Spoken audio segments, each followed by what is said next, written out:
All right. Welcome back to another episode of Side Note, the podcast dedicated to underground electronic dance music and all things related. As always, I am your host, Nick. And this week, it's been a while since I've had like some of my peeps on. We've had a steady stream of artists. So this week we've got, actually, it's a family affair.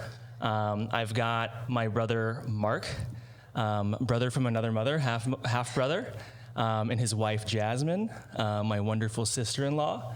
And actually manning the cameras today is my other brother, Ben. Angel is on vacation. So this is like a full family affair today.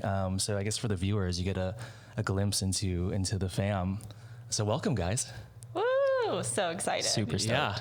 Yeah. That wasn't like very convincing. So we're very It's because I'm trying not to like yell into this microphone. I feel like my natural pitch will be way too high.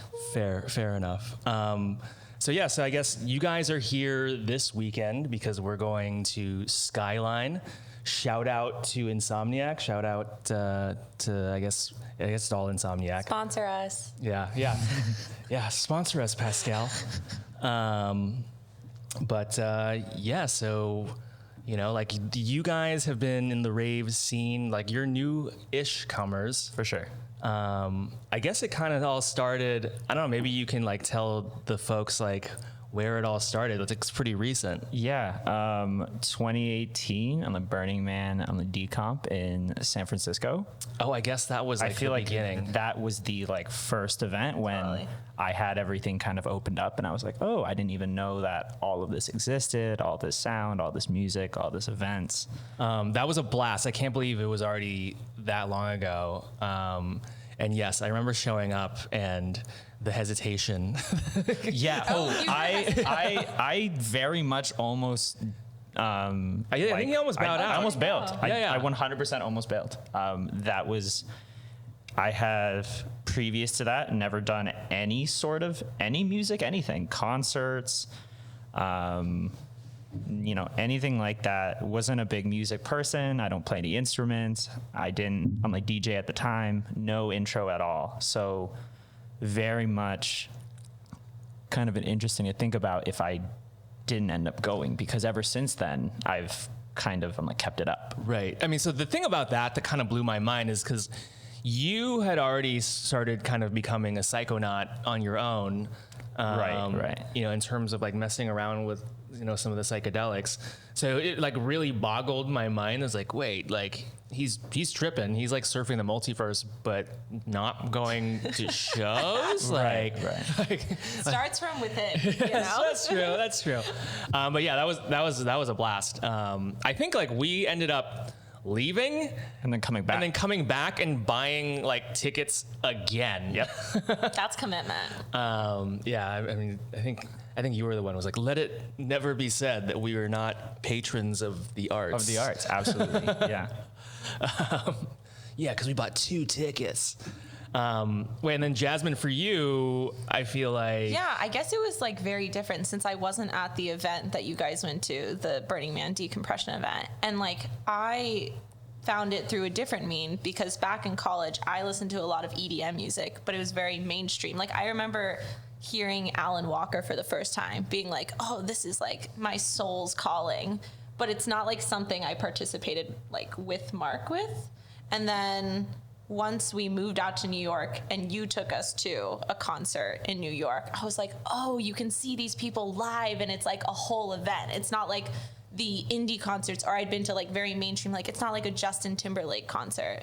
And so there merged my music interests with like a physical thing you could go do in the outside world. So yeah, shout out to Brooklyn Mirage, which was the event that we went to. That was was not a year ago, not quite a year ago. It was like July. It was the opening on like Cityfox event. Yeah. In early July. That was like just before our first Side Note podcast for the premiere. Wow. It's going out there for some inspiration and research and development.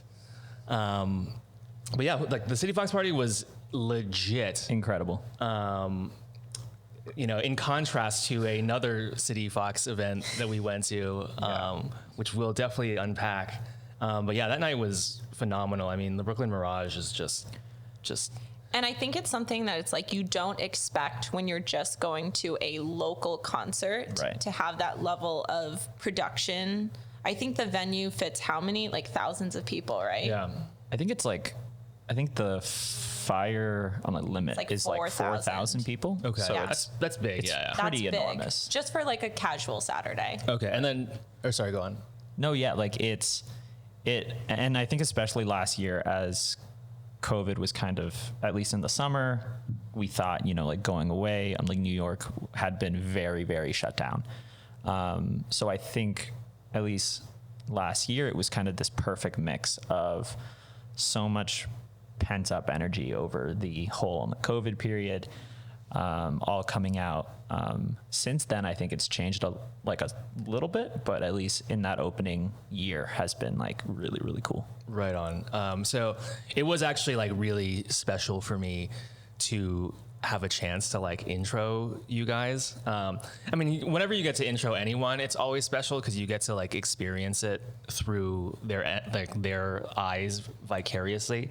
But even more so, because it's fam, and like triply so because of the age gap between us, right? So yeah, like for the folks out there, like I'm like 12 years older than you.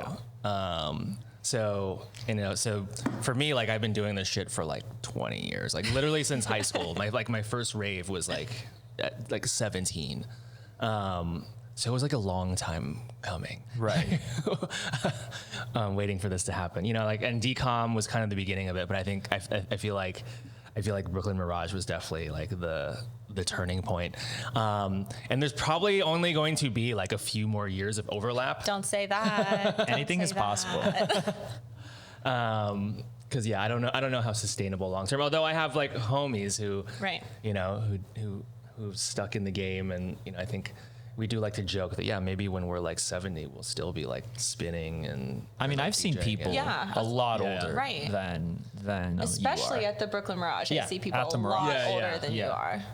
Yeah, it's true. And anytime like an older DJ from like back in the day plays too, like their fans definitely come out. Shout out. Wouldn't be a side note episode if I didn't mention Sasha and Digweed. Shout out to Sasha and Digweed. I went to a show of theirs in Denver in October, and like, no hate, but it was definitely like geriatric ravers. Oh my gosh. Like, I love that though. Yeah, like I love the idea of that. Yeah. It's like a super old crowd, but everyone was like so down with it. Right. Because then we went to go see Sasha on his own again, like maybe a week or two later in LA. And it was like a younger crowd, but it was like bottle service, like we just want to be partying in Hollywood crowd. And I was like, if I had to choose, I definitely think I'd go with the geriatric ravers. Right. Of which I am, I guess, ish. Getting close. Though I think like that is what I've really liked about coming into like the scene is like, I feel like I party a lot with people who, if we ignore the super late night at some warehouse, I don't have a lot in common with. And I'm like, that could be age, that could be all sorts of stuff. Right. But there is something cool about like such a wide array and a very diverse group of people all coming in for a single event. It's the plur, baby. It works. The plur. It's a thing for sure. So I guess, having spoken with you ever since the BK Mirage experience, you guys have been on somewhat of a tear through the New York live electronic scene. So why don't you, I guess, like describe some of your journey and some of the shows you've seen recently and kind of highlights and lowlights. I feel like we've been all over the place in the last year. Yeah. Like for a while after we went to the Brooklyn Mirage, we ended up just seeking out a ton of shows at the Brooklyn Mirage because we love the venue so much, which is awesome because we got to like experience artists that we had never heard before. But since then, I think especially with like winter coming and it got cold, we were like, we want to go to like small shows where we can coat check and like see like really underground, smaller venues. And I think part of it is that the crowd at a large venue like that has changed even in like such a short amount of time. Right. As we get further and further out of like COVID. And I think a lot of the artists that are coming there now are like so mainstream that a lot of the like Manhattan crowd is now kind of like coming out. Yeah. In a way that is very like noticeable. Oh, It's right. so Yeah. Like, I guess interesting. we should note for the folks, like you guys live in New York, which is why I was visiting you guys out there and went to the Brooklyn Mirage. So like you guys are kind of, I mean, I haven't had anyone from over there on the show before. So you're repping for New York right now. Sweet. And so you're saying, yeah, the Manhattanites are slowly. I mean, even if you just look at the 2022 lineup for the Brooklyn Mirage, so like the Brooklyn Mirage is an outdoor venue. It's not going to start opening up until May, I believe. The first 5 acts are all giant names that even non-electronic people would know. Alesso, David Guetta, DJ Snake, right? Right. And so you're automatically going to start changing the crowd that comes to the venue, is aware of it, and chooses to party at it every weekend. Right. So I guess maybe stepping back, like what are some of the shows that you've been to? Because you've been to a lot. Like I feel like it's been. Yeah. I think at the Mirage, like Carl Cox in October, who we thought was very okay, but it was like cool to see him. We've gone. Sacrilege. No, it's fine. It's fine. We're seeing him tonight. Yeah. Seeing him again. And maybe again tomorrow night as he has. Yeah, closes well, out the each option day. is on the table. Yeah. Okay, so you did Cox. I think you did Mayan Warrior. Mayan Warrior. Wow, talk about a vibe difference at one venue, feeling so different. just dramatically different. It's weird. I don't know if other people judge this way, but I feel like what changes the most from like DJ to DJ is like the condition of the bathrooms. Interesting. That's how I judge it. Interesting. So the Yeah. conditions were good for Mayan Warrior? No. Okay. Oh, the worst. But D-Gen. Wow. Yeah, but in a sense, like I think that no one really cared in that way because like everyone was so passionate about just being there for Mayan Warrior, but it definitely was a little D-Gen at and the also end. like there is a greater percentage of people who are taking serious things, who are not in the mind space To of take care of themselves. like cleanliness. Okay, so yeah, more people were like fucked up. Yeah. for Mayan Warrior. Okay. Yeah. Yeah. And it's like a very just totally different crowd. It's older. The clothes that clothes everyone are was so wearing, very different. black, everything. Wait, really? Like techno vibes, not like burner or like.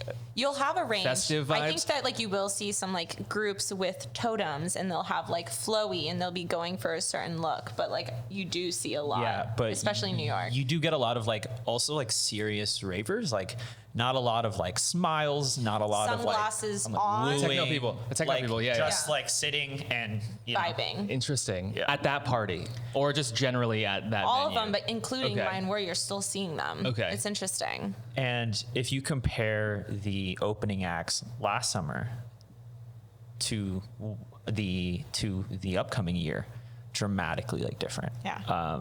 So there's been a lot of complaints in the New York rave scene that this venue that was so amazing and so spectacular is kind of turning a little bit to shit.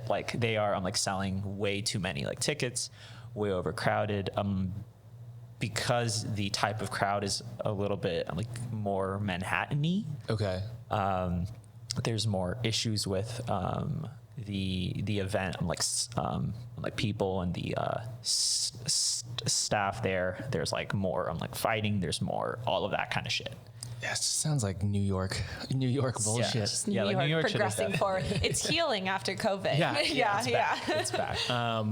Yeah, so I mean, I guess more generally, repping for the NYC rave, what are some trends, or aside from what you're talking about, maybe a little bit of commercialization? Is there anything else that you're noticing? Yeah, I mean, simply the fact that so many venues are popping up. Raving has never been bigger. I'm Super sure this is mainstream. a global thing and not just New York, but you really feel it in New York because there's been such a huge influx of people moving to New York for the very first time, have never lived there, and it's they immediately move there knowing about the scene in Bushwick, and they're I know I'm going to come out to this. And I will say though, as I have kind of complained about that, the upside to New York is the scene is so accessible. Like everyone has an app, and like everyone just like searches for any show on the app, like pays for it, and then just like is at the event. It's not like hidden. It's very accessible. It's very open. So like on the flip side, it's a good intro for anyone like us who are totally new to it and have had to figure it out. It's a very like open and friendly scene. The downside of that is if you end up at a show or at a party where the crowd is not your vibe, it's like very like noticeable. And also people have been complaining that things sell out really, really quickly. Okay. Because of the demand. Because of the demand. And correspondingly, there is a like cost element. I think the ticket to like Mayan on the Warrior was $80. Yeah, they're definitely climbing.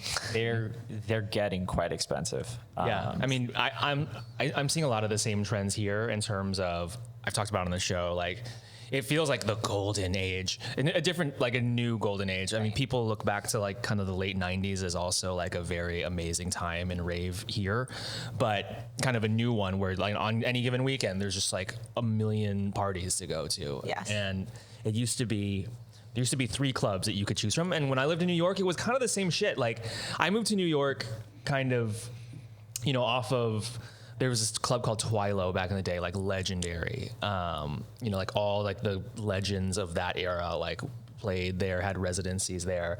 And it kind of shut down like post 9/11.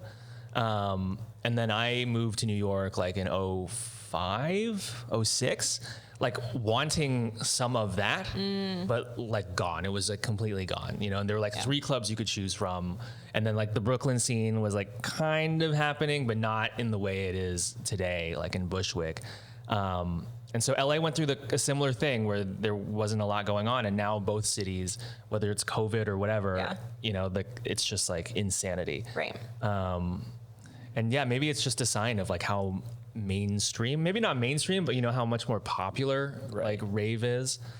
I also think that it matches just like the overall feeling of this generation to pay for experiences instead of paying for things. Yeah. Right? Like you want to go to an activity with your friends. You don't want to just buy, all the traditional stuff anymore. Yeah. And so like this is an activity that you can do. That's true. Yeah. It's much more like experience culture. Yeah. So I guess, what else like are, because what about genre and like musically, like what are you seeing? Because for sure here, there's definitely like, not polarization, it's like nichification. And there's always been that, right? But I've talked about it on the show like a few times already. There's like the hard techno crowd, there's a tech house crowd, and then there's kind of like the playa tech crowd. And I feel like those are like the 3 main contingents right now in LA, like all vying for, similar audiences. Like what about in New York? I feel like in the mainstream, like tech house is just exploding. And it's funny that you were saying that the scene was kind of in Manhattan, a couple of clubs, but it hadn't really expanded yet out into like Brooklyn. It's the total inverse now. Last year, all of the mainstream like Manhattan clubs had almost no real EDM like DJs. Oh. This year, they are opening up with like serious like lineups, all like tech in house Manhattan. In Manhattan. Well, actually, some like like serious like techno, but yes, in Manhattan. Yeah. And I think because they have all looked out east and seen like how profitable, how many like tickets are being sold, and then it's like, oh shit, like.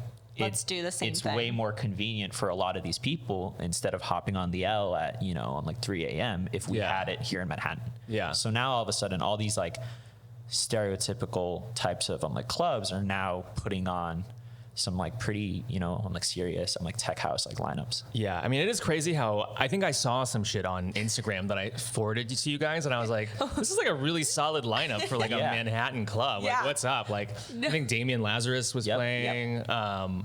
So yeah, like, I mean, I guess it's a little bit of a return, because for me, like that, you could only go to Manhattan clubs when I lived there, right? Okay. And so if you wanted to see like a good DJ, you would end up at some shit place, like in the meatpacking district or some, or kind of on the west side, like near the West Side Highway. I forget what that like stretch is called, but there's tons of clubs out there.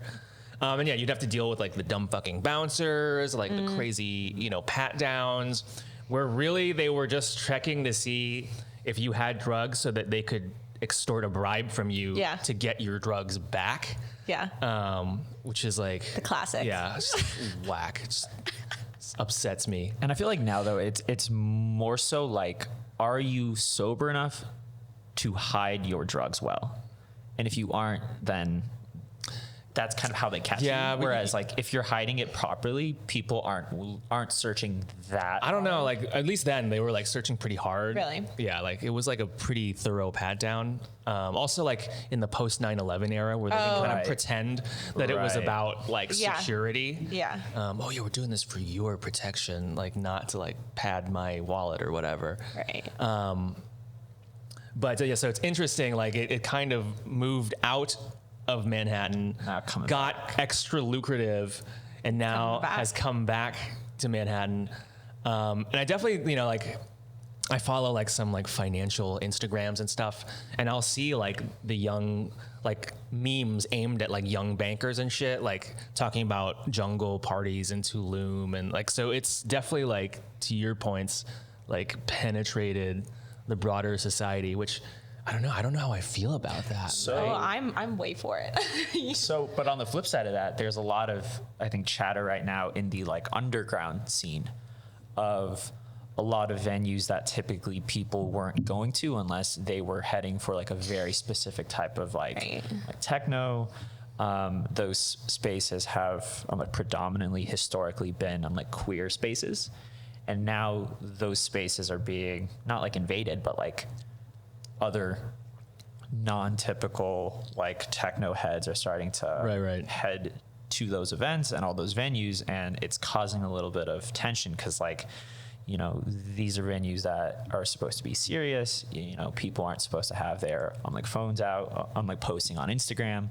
So there is this hardcore crowd that is like very much smaller than this larger, more like mainstream crowd that is, like taking pictures and has like lights and shit. And it's like a very separate like groups, but all coming in the same space. And in the last, I would say like 6 months, a lot of people have started kind of like talking about that. Yeah. And that's something that like even we've been debating recently, especially about the phone thing, because there have been certain venues where people have gotten upset, not the ones that we've at, but we've heard stories of it being upset with too many phones being out filming. And I feel like part of me definitely understands the concern of ruining the vibes, and each one of these are going to have very, very different vibes. But as a newcomer to the scene, I obviously take like, that hurts me a little bit that it's like so restrictive in that way that like if you're not wearing a certain type of outfit that like you won't be as welcome in the space. Right.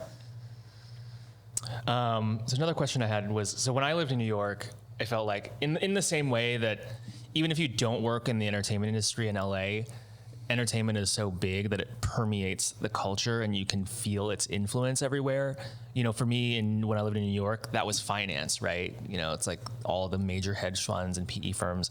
And so what I disliked most about living there was the degree to which like the finance energy had permeated everything. And it really felt like, these like preppy douchebag Goldman bankers like ran the city. And I feel like that's probably less so now with like the emergence of tech. Like what is your take on that? And I think the weirdest part is like, since we used to live in San Francisco, I think we assumed, tech is just taking over everywhere. And so we're going to move to New York and still feel the presence of tech. I will say our closest friends are all in tech, but we like never talk about it. It's only till very, very recently, like when we're talking about, what's going on in the job market, that it might come up. But in a sense, it's such in like way back of like all of our conversations. And I don't think it's part of the culture. I think coming out of COVID, especially where everyone, at least for me, I'll speak for myself, like kind of realizing the importance of all these things outside of work. Life outside of work. Yeah. I think that sort of like prominent cultural energy of like finance, at least among our friends, among the events, all these, like techno and the parties. And like when you go places though, like you don't, cause I remember I would go places and I would see like these guys roll up like to outfits? Like a rave in suits. Yeah. So like every so often there's like one guy in the crowd. I feel like it's so much more rare. But it's very rare. Okay. Yeah.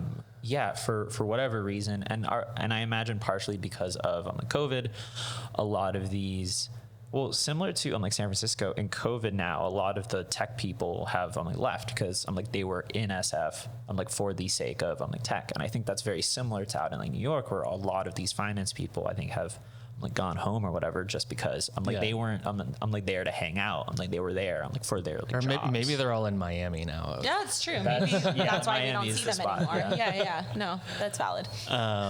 Okay, but that's nice to hear, right? That it's that the scene isn't so culturally dominated. Or even when it's not dominated, it's present enough to disrupt the vibe. Okay, and then what about? So the other component of the New York party scene, I guess, is sort of the New Jersey kind of roided up. Yeah, we have a lot about that. Bridge and tunnel. Yes. Is that still a thing? We've experienced it on so many different angles. We've experienced it from the Brooklyn Mirage, a little bit older crowd, I would say, maybe in their 30s, all clearly one type of vibe with different types of outfits than what we wear in Manhattan. And it's interesting. I mean, not that it's necessarily disruptive or anything, but different culture. You can tell that there's these different groups. And we've also experienced the complete extreme opposite end, which is one time we went to a concert at Terminal 5, which is on the west side. Uh-huh. And it was all Jersey people because it's on the west side. They literally hop over the bridge. They're right there. And the craziest part is we're thinking, okay, we're partying in Manhattan. Of course, and most of us will be from Manhattan. People were coming up to us saying, are you guys from New York? You look like you're from New York. And we're like, you're not? And they're like, no, we're all from Jersey. And so it's it must be, we recognize it in them and they recognize it in us as well. Yeah. Interesting. It's very obvious. And is it the same Jersey Shore MTV vibe, with the blowouts? Yeah. So it hasn't changed. Hair. It hasn't changed in since I lived there. It's been 15 years. Not at all. And tank tops, guys who are just enormous, jacked. incredibly muscular dudes. But I have much less of a problem with that crowd as opposed to the Manhattan-y crowd. Yeah. You mean the preppy.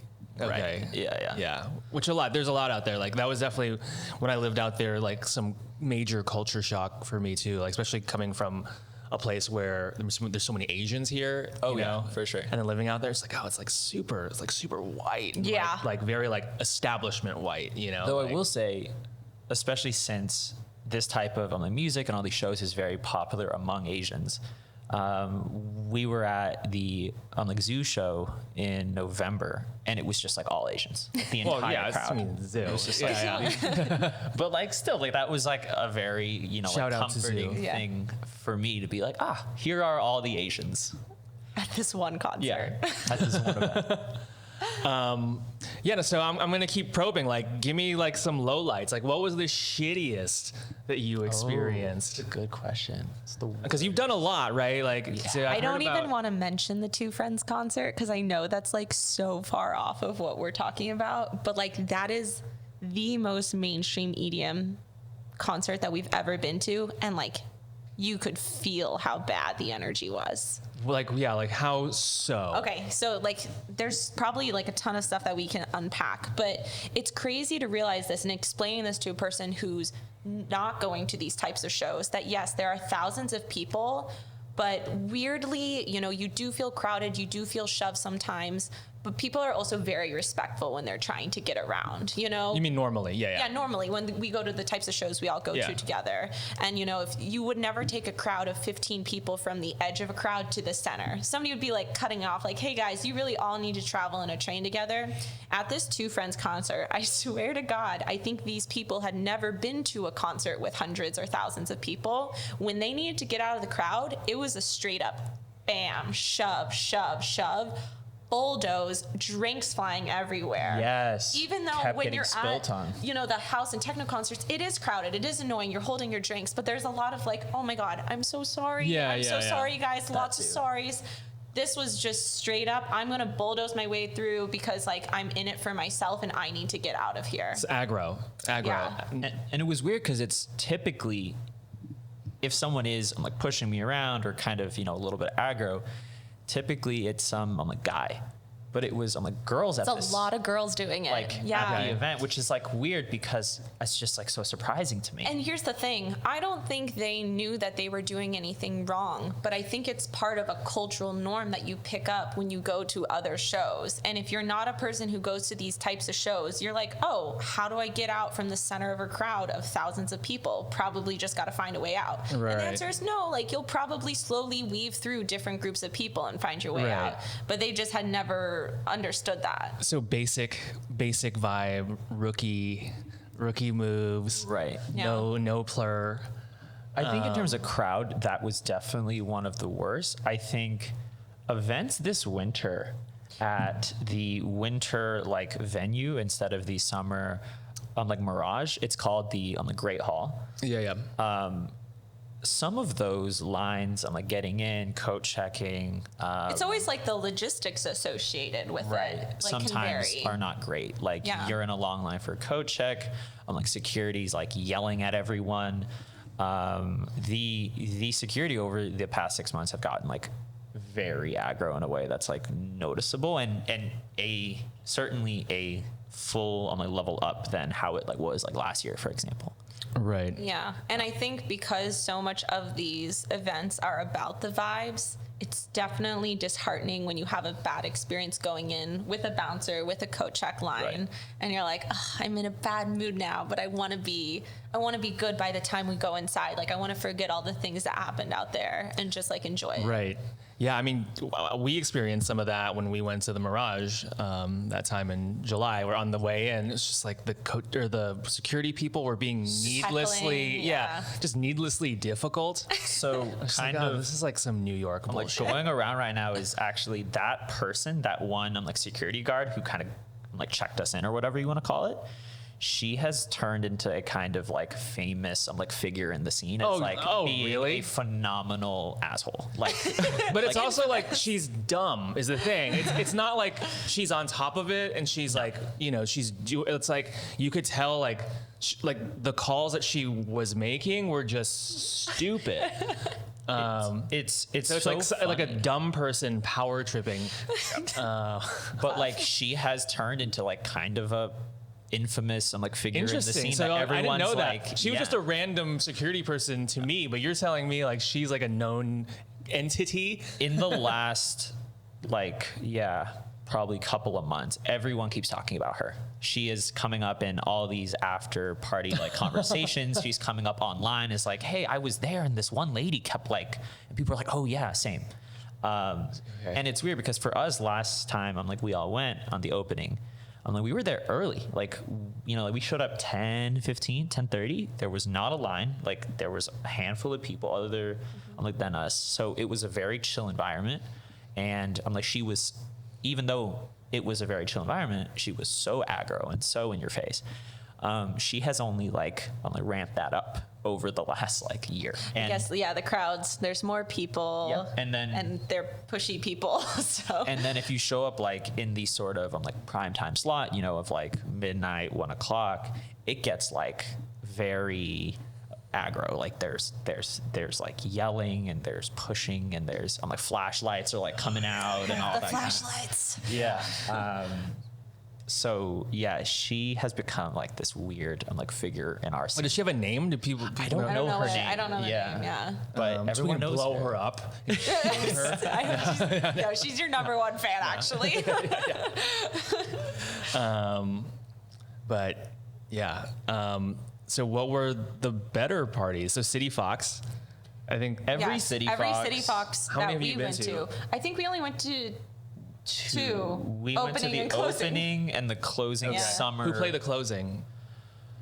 I don't even remember now. Shout out to my girl, Julia Nico. She was at closing Cityfox. Yulia Nico, who I am a She's big not fan Spanish. Of. I don't know.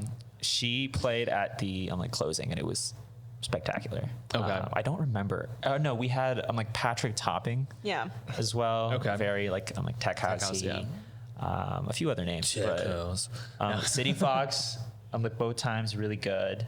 Kind of one that I didn't think I was gonna like coming in. Big Wild and Big Wild's great. Yo, I'm like Jai Wolf. Big Wild. Talk about, that was a group of people where I'm assuming that there was a good chunk of people who hadn't been to these types of concerts before, but incredibly respectful and happy Interesting. vibes. Yeah. Interesting. Like, we talked to some people in the crowd who were like, I drove 6 hours down from upstate or something like that. Not for only this concert. that, it was a group of 4, and they said they had never come down ever.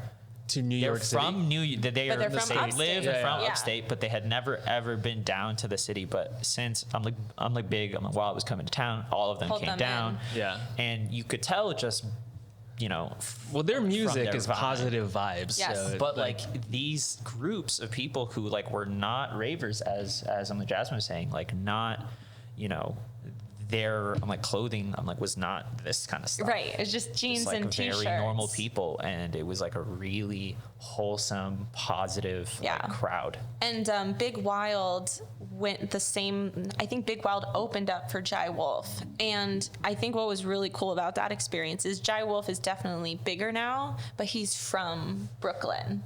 Yeah. And so that vibe of like, oh, we're seeing this local guy, like there's in theory a couple degrees of separation. Yeah. But it's also like he's playing at such a big venue now. Right. There's a little bit of like being very proud of that and like how. No, how 100%. Yeah. Mm-hmm. That's like, have you guys seen Sophie Tucker play yet? Wait, coming up soon, right?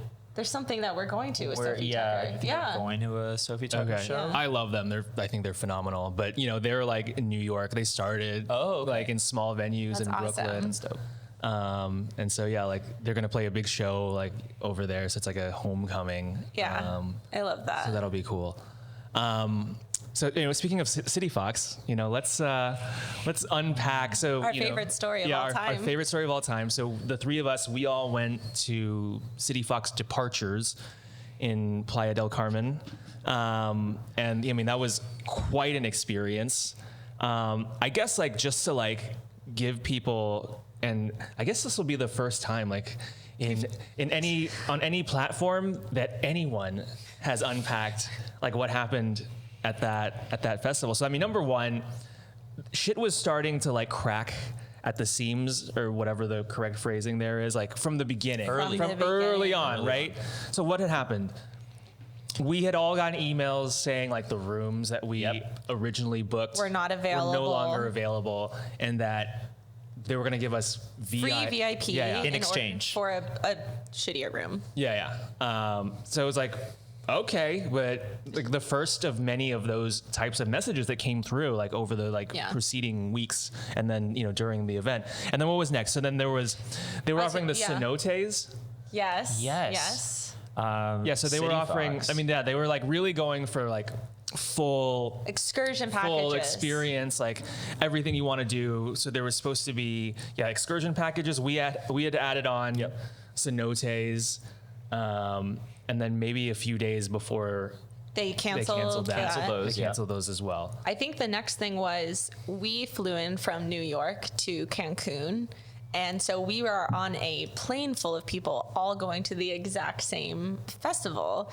And the plane lands, we all turn on our phones, and the whole plane is buzzing about the fact that they said the start of the festival is delayed by 3 hours. Right, it was supposed to start at 6 p.m. Thing. Yeah, and they're like, we're going to start at 9 p.m. instead. Just a couple hours. What is so broken that it's not, that it would be fixed in a couple hours? Yeah. Or what's so broken but not broken enough that it's not. Exactly. And then. So then 9 o'clock rolls around, and they're like, "Oh, sorry, we're canceling the whole first day." Or no, the first day. Yeah, the first day. It was a slow burn, and I think we forget that all these things, if I knew that it was canceled, maybe I wouldn't have gone. But I was already in Mexico. Yeah. And when they said we're just going to delay it by 1 day. And then the next day we wake up, and it wasn't until we're at lunch thinking, oh, it's going to start in a couple hours, that we finally got. Well, You have one more burn? I have one more in the early, on the second day. Yes. We had tried to Yoga. do yoga. Yeah, because on offer was free yoga for the festival attendees. Yeah, and we show up. Tried to do yoga. Yoga's canceled. Could not do yoga. So what is the succession from that? It's first room was canceled. then excursion, then delay. Music night 1, then yoga, and then finally they canceled it. the night of they canceled. But I feel like that this is really where the story starts to get juicy and more interesting. Yeah. Because they canceled it ostensibly for COVID, right? Yes. Oh, but then, you're looking around, you're like, wait, Day Zero is happening in a few days. Yes. In Tulum. Zamna is popping off. Everyone is talking about Zamna. Yeah. There's tons of shit that we're seeing like on WhatsApp. And they said it was COVID protocols for Quintana Roo, the state. The whole state. And Tulum is in the same state as Playa del Carmen. So like something wasn't adding up where it's like, oh, there's tons of other shit happening. In addition, like setting aside the techno, right? We were walking around Playa del Carmen. Every club that just was playing generic shit packed to the brim. So this whole sort of like narrative of, oh, it's like COVID lockdowns, like wasn't making sense. And then, then what happened? I remember then the text went out. Yeah. Yep. But like not to everyone, because you guys still never got it, right? No, never have till this day. But yeah, Cityfox an official sends text out through the Pollen app, but like on your phone or whatever, that like they were so sorry, but they were going to work to find us and like parties over the weekend. But only Stuff to do. Only you got that text. Yeah. You didn't get one. I didn't get one. Yeah. So there was this whole sort of discussion in terms of like, how did they make the decision? Like, and is this real? Like, what even is this? Who is texting us at this point? Why not everyone? Why only some of the people? How do they decide who got it and who didn't? Like, so that elicited a lot of questions. And then we show up, and then on top of that, the text said the party was 5 to 9 or something, 7 to 9. Yeah, 7 to 9, only small, 2 hours. Yeah, a very small window, 7 to 9. It's just gonna be like just show up to this beach club, wear your departure official wristband.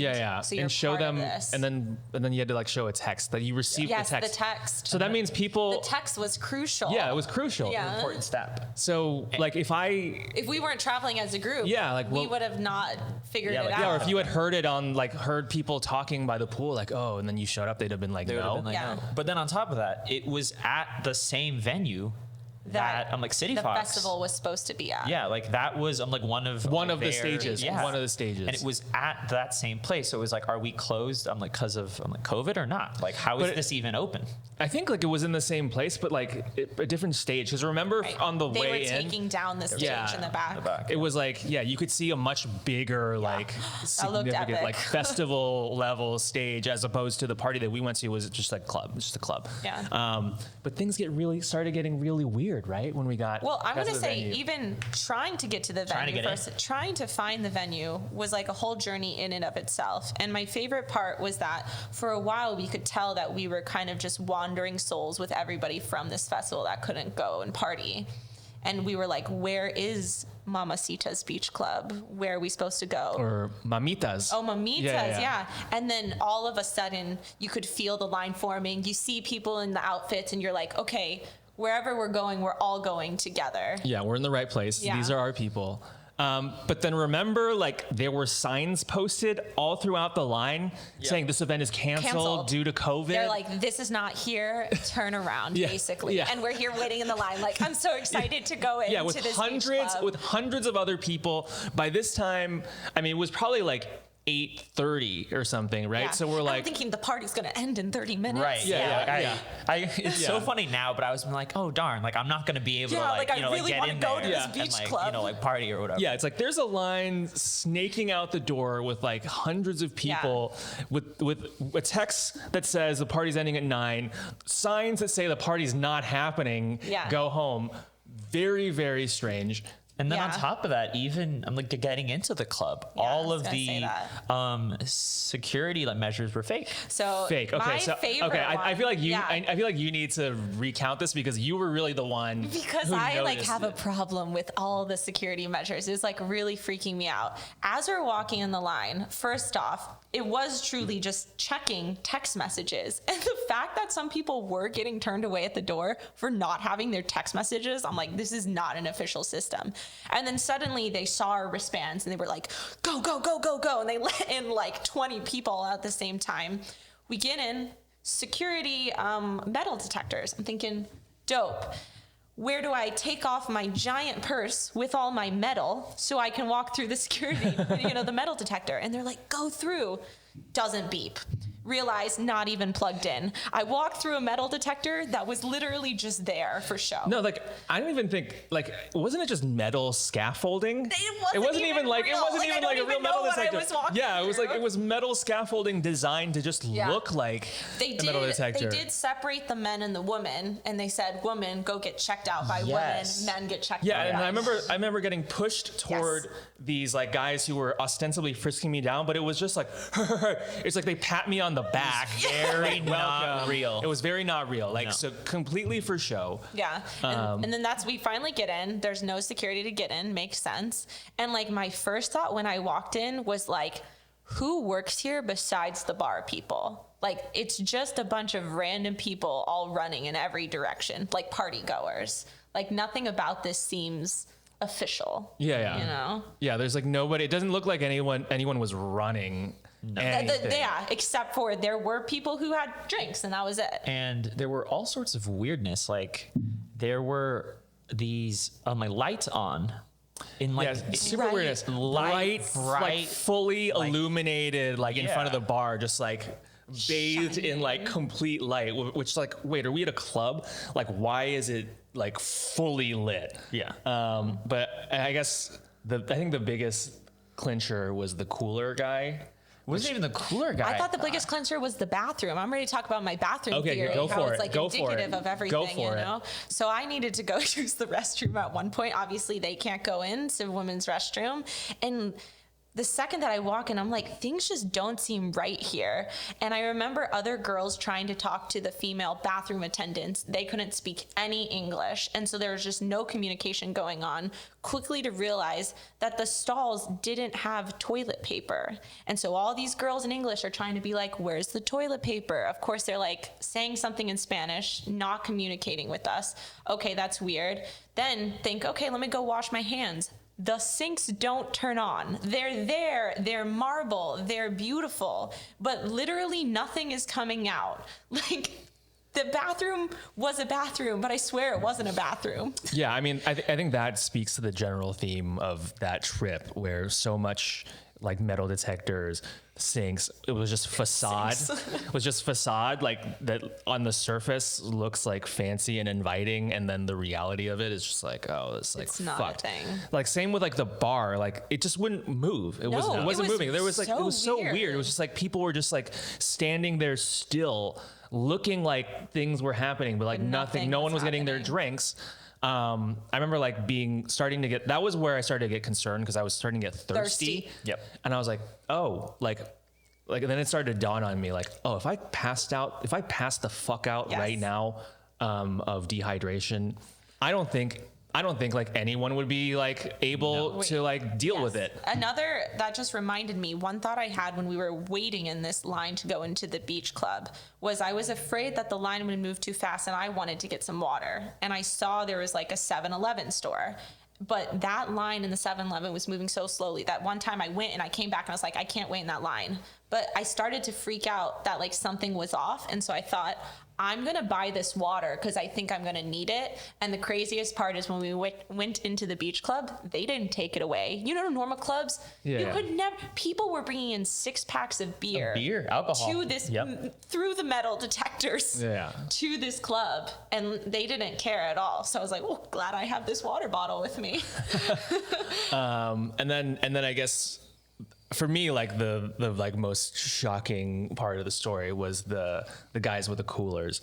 So dressed as like hotel in polos, like bellhop. They like Yes. it's like Yeah, uniform, no, like uniform. Part of uniform the, dudes. of the like crew there. But yeah. some of them were better matching the crew of the beach club than others. Like all the beach club people were wearing, I think, like blue polos and khaki pants. And then I saw one of these guys with a cooler, and he was wearing an orange polo, and it had a fake name tag. I'm thinking, you picked the wrong outfit. Like you thought you knew what they were wearing today, but it was wrong. But so these were dudes. We came to learn that were dealing drugs from the venue, out of coolers, dressed like official, like hotel, like club staff. Right. And they would like go around trying to Eye make contact. an aggressive Catch your eye eye, contact. yeah. And then like open up the cooler and like, I didn't get a look in. Did you guys get a look inside? No, all I saw was them showing it to someone else with a tiny flashlight, being like, kind of what's in here. Because I thought it was like a rogue guy, either on his own or working for the club, selling drinks. Out of coolers. Yeah. That would be nice. Which I would have taken that. Yeah, I would have totally taken that. I would have taken a drink, yeah.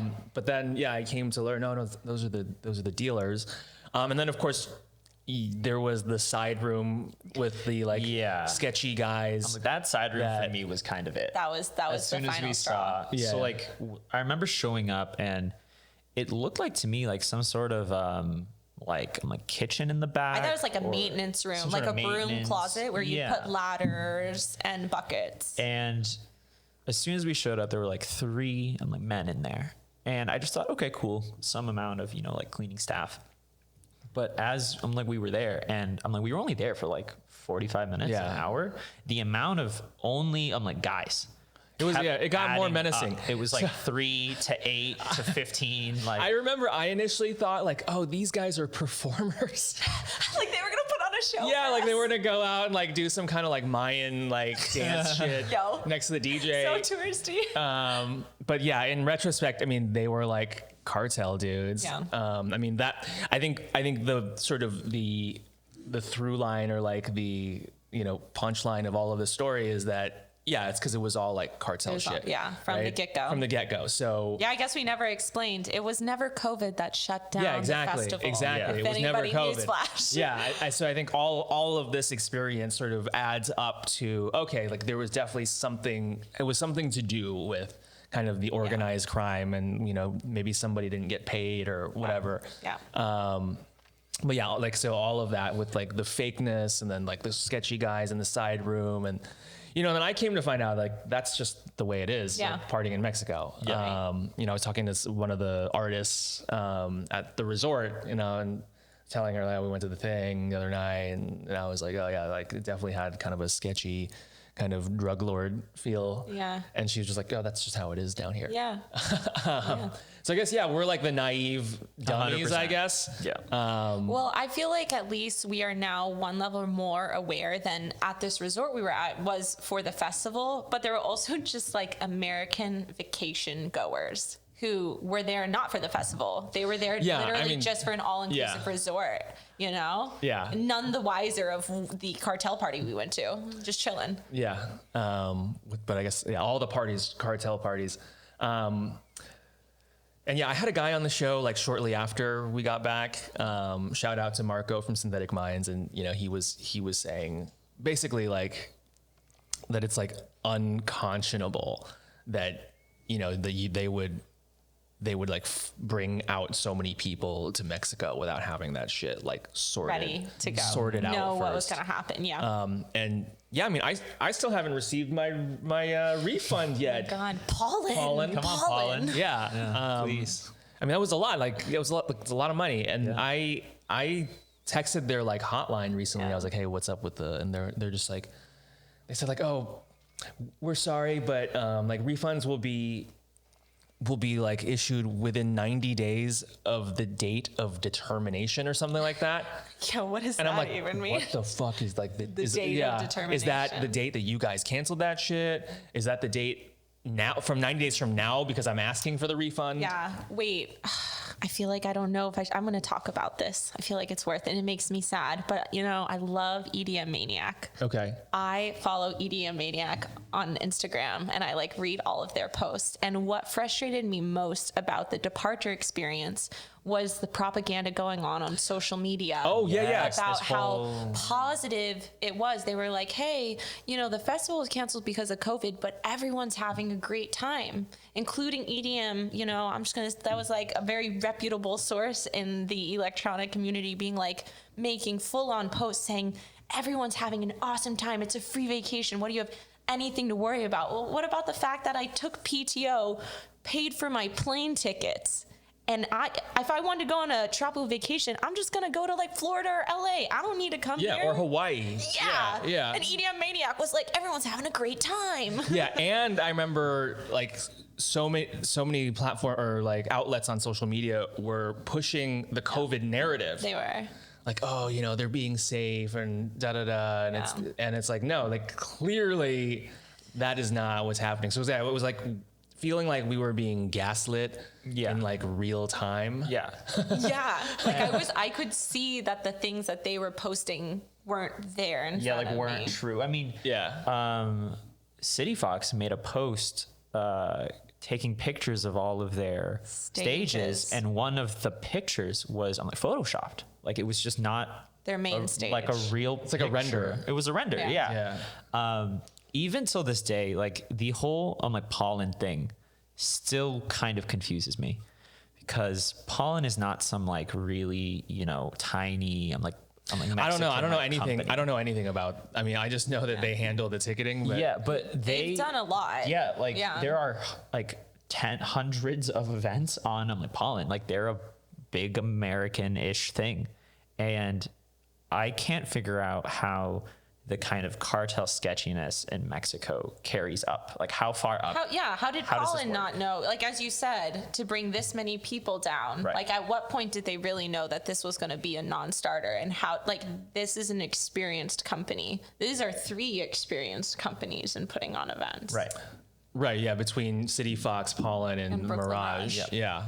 I mean, especially the combo of Cityfox and Brooklyn Mirage coming together to throw a festival. I know. It was very appealing, right? It's so appealing. But yeah, so I mean, I don't want to Cityfox, at least the stuff that I've been to and the stuff that they've thrown here. I've had friends who are that was the best party I've ever been to in my life.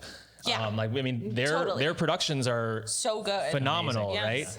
right? But it definitely felt the ball was dropped. The same standard of quality did not carry and over. there always could be an argument to be made that Cityfox and Brooklyn Mirage weren't used to the whole international festival thing, and they were leaning on Pollen to figure out the logistics of that. I mean, I just don't know who did what. How involved did they just slap their name on it, Brooklyn Mirage, to kind of generate hype, and maybe they weren't involved. They had no idea.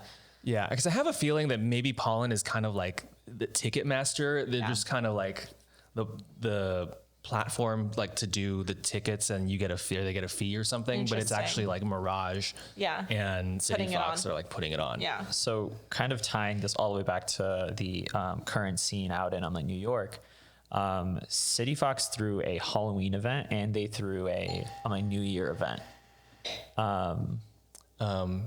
Is that a door? Yeah. We're gonna pause. We'll just leave it running. You can see Kimmy back there doing her makeup. How do y'all feel? I feel like we are doing pretty good. Yeah, I thought you were going to say we're doing bad. You've stuttered this entire time. Oh, I heard just one stutter. That's it. One. Yeah. So you I couldn't even tell. I can be covert if I need to be. Yeah. And I can. Still something you try, or is it so 100% now? Oh, both. Oh. If I have it on for too long, if I go an entire weekend, talking like that, I at the end I'm very shocked. That's my friend Daniel. Message. Hello. Hey, good to see you guys. See you guys, man. Hi. How exciting. And we're still rolling? All good? All good in the neighborhood. Okay. I'm sorry, what were you saying? I I was saying that Cityfox has thrown an event in Halloween last year and on New Year's that something got incredibly fucked every time. Oh, really? So there's more There's cracks. been a kind of history of it. a pattern forming of Cityfox and the Mirage just having shit happen. Like Halloween, they lost power. New Year's, I think they also lost power. Like There was some break. yeah, something, and it ended up with like thousands of people outside of the venue for like hours. Like I'm like waiting to get in, and I think the Halloween event was 2 days, and the second day was canceled, something like that. So there is a little bit of a history here of kind of shit happening. Interesting. at And all like these events. Yeah, I mean, look, and I also want to acknowledge like we're just speculating. We're just consumers, Yeah. like pure speculating. Yeah. You know, like if somebody out there like official wants to like set the record straight. Cityfox, sponsor us. Yeah, Cityfox, like, do you want to set the record straight and tell us that we're completely misinformed? Please will. do. Yeah, we probably are. But I will say that everything that we've conveyed about our experience of that trip is 100% true. And I think even though, as you said, it could be fake news or whatever, we're just speculating, but it's having a sort of impact on the scene. Like people are calling Cityfox like Shitty Fox. Like Yeah. it's like turning into kind of a like meme about all Yeah. of these events. So It's even funny, if it's yeah. not real, it is still impacting. Perceived that way, Yeah. even Yeah. if it's not your fault. I wonder like how that declined, like what's the reason behind it? Yeah. Maybe there's like a key man or key person that's no longer involved or some shit like that. Right. But yeah, it's very interesting because like as far as a brand and party, I mean they're not like Insomniac big, but they are like Yeah. respected. They're climbing. Yeah, Yeah. they're respected. It's like All Day I Dream or something. Which by the way, have you been to one of those yet? No. Out in New York? You should No. do that. You should do It's that. for sure on the list. I think like any show is on the list. Yeah, it seems like we'll go. Yeah, I mean, the one thing I appreciate about you guys is that like there's like zero discrimination on the music front. It's just like you're up for it no matter what, which like I do respect a lot because like I'm like so like crystallized in my like preferences that like I definitely can come across as like a techno snob. Definitely can come across as like, crotchety old man, like get off my lawn with your new crazy music, fucking kids, your 150 BPM, whatever. So I guess, yeah, what's kind of in store for you guys? Well, I know that you've both picked up DJing, which is legit. I also think that 2022 is the year of like traveling for festivals. Yeah. Festival traveling together. Yeah. So we're here. We tried to go to Mexico. That was step one. Yeah, you're joining us for Coachella. Yeah, we're going to here for Skyline Coachella. this weekend, going to EDC again. Oh, shit. And who knows what's going to come in Maybe fall. I'll do whatever. Amsterdam Dance event. ADE, yeah, or like June. Are you guys open in June? I know Yeah. some people are going to Awakenings it's not in Amsterdam. It's in the Netherlands though. Like I think like an hour or two like from Amsterdam. I don't know. I definitely like need to check off a European festival. Somewhere Totally. in Europe. Yeah. Totally agree. Berlin, Amsterdam. I was also re-looking at the Secret Project thing in Portugal. Oh, And I was yeah, like, maybe we should do that. Oh my God, really? Yeah. I was down. I Yeah. was always in for like Portugal. Yeah, I mean, because I've never been to Portugal. Like it's supposed to be beautiful. And then we would festival for 2 days, and then you have maybe you stay for a week or 10 days, and then you can do other shit and see Right. some Yeah. of Europe after that. Yeah. I think for us. yeah. Oh, sorry, go I ahead. was just going to say also specifically from you, a big thing that is prevalent this year that wasn't prevalent as much in 2021 is like utilizing social media to find the events that we want to go to. Yeah. As opposed to like hearing just from random people. We'll still do that, but there's so much going on Yeah. that like having a dedicated social media to consuming where these events are occurring is like Yeah. pretty insane. I mean, that's such a double-edged sword in terms of the social media. Yes. Like, I mean, we were talking about it. Yeah. There, I was like, oh, everyone here is like a version of me. Like someone in their like 30s or 40s. Yeah. It's just like raver trying to still be cool. But I think it speaks to a like larger infrastructure that is now coming up in the scene of like, and I think that was kind of weird about like Tulum down in like Mexico is like I couldn't find anything like on these Online. apps, on these like social media like sites. It was like very much hidden underneath. Whereas in like New York, especially right now, everything is like on the app. It's on Instagram. Like it's so accessible. So like it's good and bad in that it's good in that it's easier and there is this infrastructure in place if you are a total like noob into the scene. Right. Yeah, you have to know what's up to do it in Mexico. And then like I loved how like in retro like we found all the news articles about Yes. like all the All these shootings. people Then dying. we do the research. Yeah, then we did the research of like all the ravers getting killed in the crossfire. Yeah, and if we shit. go to Portugal, we're definitely going to be doing a little bit of research before we go. Yeah.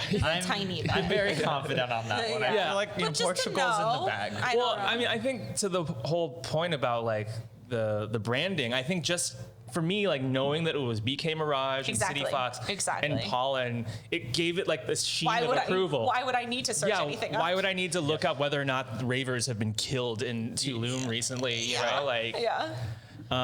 well, we're coming up on time, so with that, you know, like, I just want to thank you guys again for coming on. And it's been tremendous getting to see your development as ravers and DJs, and look forward to maybe having you come back after you've got some gigs under your belt. Oh my God. Amazing. Or more parties, whatever the Yeah. case may be, just next time you're in town. And thanks for repping for NY. And shout out to other bro Ben for manning the camera.